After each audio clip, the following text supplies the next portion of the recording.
Shalom, selamat pagi.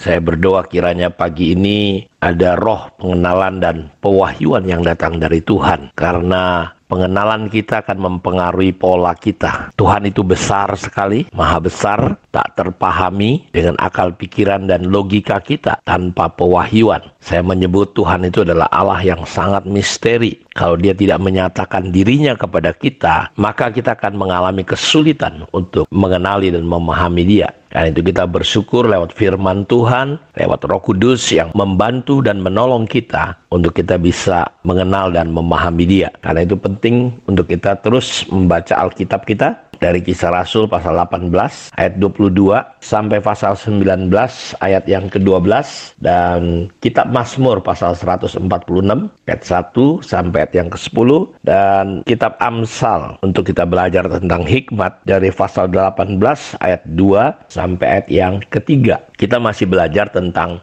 bahwa Allah adalah kasih. Polanya pasti adalah kasih. Karena itu dia mengajarkan bahwa hukum yang terutama dan pertama itu adalah kasih. Dia memberitahu bahwa identitas kita adalah benar-benar murid Tuhan ketika kita hidup di dalam kasih. Semua orang akan tahu kita adalah murid ketika kita hidup di dalam kasih. Karena itu kita perlu saling mengasihi satu dengan yang lain. Itu bukti dan tanda bahwa kita adalah anak-anak Tuhan. Karena itu kita sedang belajar sudah 3 hari ini tentang pola Allah yang adalah kasih. Bayangkan kalau kita percaya Yesus tapi polanya bukan pola kasih. Kita akan jatuh kepada yang namanya kita cuma beragama Kristen tapi kita kehilangan esensi. Karena itu Tuhan berkata kepada gereja di Efesus dalam kitab Wahyu, betapa dalamnya engkau sudah jatuh. Coba kita lihat dalam Matius pasal 5. Kamu telah mendengar firman, mata ganti mata dan gigi ganti gigi. Tetapi aku berkata kepadamu, janganlah kamu melawan orang yang berbuat jahat kepadamu. Melainkan siapapun yang menampar pipi kananmu, berilah juga kepadanya pipi kirimu. Kita lihat pola kita itu, Tuhan mengajak kita mulai pindah. Kalau dulu orang Israel diajar mata ganti mata, sekarang polanya berbeda. Kalau ada orang yang berbuat jahat kepadamu, kita jangan melawan. Ini yang menyebabkan kita dianggap oleh dunia bodoh dan ini tidak masuk akal.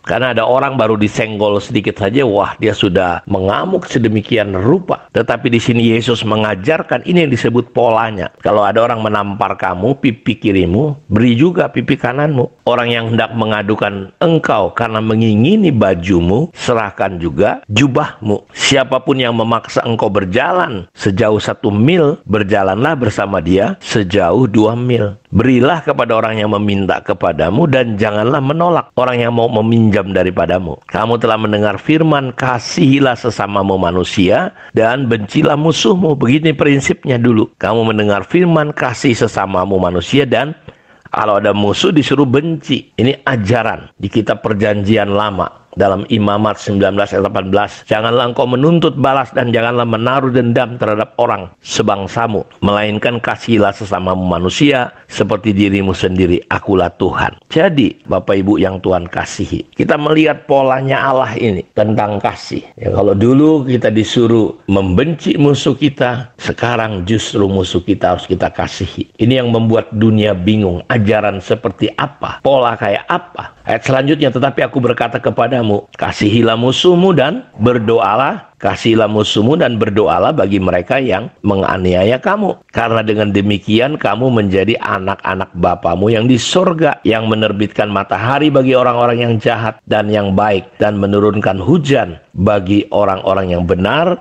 dan orang-orang yang tidak benar. Apabila kamu mengasihi orang yang mengasihi kamu, apakah upahmu? Bukankah pemungut cukai juga berbuat demikian? Dan apabila kamu hanya memberi salam kepada saudara-saudaramu, apakah lebihnya daripada perbuatan orang lain? Bukankah orang yang tidak mengenal Allah pun berbuat demikian? Karena itu haruslah kamu sempurna, sama seperti Bapamu yang di surga adalah sempurna. Ada kata orang yang tidak mengenal Allah juga berbuat begitu. Pemungut cukai juga melakukan itu. Jadi apa bedanya? Apa lebihnya kita? Karena itu di dalam komunitas kita, di dalam hubungan kita satu dengan yang lain, coba perhatikan. Saudara masih berada pada pola dunia ini, cara-cara manusia, atau saudara memang sudah berpindah kepada polanya Allah, yaitu mengasihi. Karena itu mengasihi, saya katakan kemarin, adalah sebuah daya tahan. Mengasihi itu adalah sebuah kekuatan dari Allah, karakter Allah, mampu menanggung segala sesuatu, percaya segala sesuatu, tidak melakukan hal-hal yang tidak benar dan tidak baik. Karena itu saya mau ingatkan kita bagaimana hubungan kita di tengah-tengah keluarga.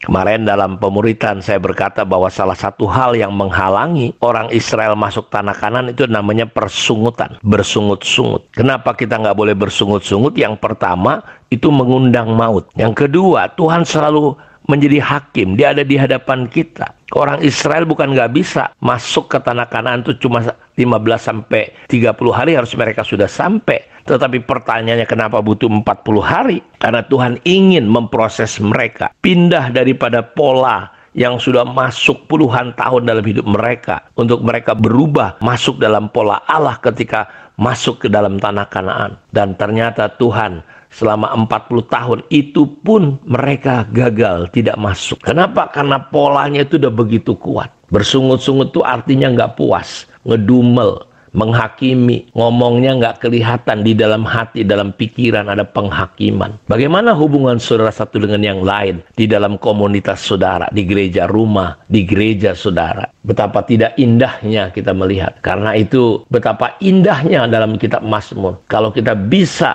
hidup dalam pola Allah, dalam kesatuan yang sesungguhnya. Ada kasih, ada belas kasihan satu dengan yang lain, tidak saling menghakimi. Kalau kita mempraktekkan pola-pola hanya orang beragama, saudaraku, dan kita, ini yang bahayanya, kita jatuh kepada pola agama, dan ini bahaya sekali. Akhirnya kita cuma jadi orang yang beragama. Yesus pernah tegur keras, lihat polanya orang beragama. Dikatakan begini dalam pasal 23. Dia ngomong sama murid-muridnya, ahli-ahli Taurat dan orang Farisi telah menduduki kursi Musa. Turutilah dan lakukan segala sesuatu yang mereka ajarkan. Tapi jangan kamu turuti perbuatan mereka, karena mereka mengajarkannya tapi tidak melakukannya. Artinya kita tahu, kita bisa ngomong, tapi kita nggak hidup di dalamnya. Mereka mengikat beban-beban berat lalu meletakkannya di atas bahu orang, tapi mereka sendiri tidak menyentuhnya. Kenapa? Ayat 5. Semua pekerjaan yang mereka lakukan hanya dimaksud supaya apa? Dilihat orang. Mereka memakai tali sembayang yang lebar dan jubah yang panjang. Mereka duduk di tempat-tempat terhormat. Oh, ini sintua, ini pendeta, ini diaken, ini mungkin pemimpin gereja rumah. Oh, ini. Mereka suka menerima penghormatan di pasar dan suka dipanggil rabi. Tapi kamu jangan begitu, karena hanya satu rabimu dan kamu semua adalah saudara. Janganlah kamu menyebut siapapun bapa di bumi ini, karena hanya satu bapamu, yaitu yang di sorga. Janganlah pula kamu disebut pemimpin, karena hanya satu pemimpinmu. Barang siapa terbesar di antara kamu, hendaklah ia menjadi pelayanmu. Barang siapa meninggikan diri, dia akan direndahkan. Dan barang siapa merendahkan diri, dia akan ditinggikan. Saya berdoa, biarlah kita bisa masuk ke dalam pola Allah dan menghidupinya, yaitu kasih, saling mengasihi. Tuhan pasti akan mengubah, menyertai kita. Saudara akan lihat ada otoritas yang luar biasa ketika kita belajar hidup dalam pola Allah. Kiranya Tuhan memberkati kita semua. Mari kita berdoa. Bapa, terima kasih. Kemurahan dan anugerah-Mu tak pernah habis, selalu baru tiap hari. Terima kasih, diberkatilah semua umat-Mu. Dalam nama Yesus kami berdoa. Amin. Tuhan memberkati kita semua. Shalom.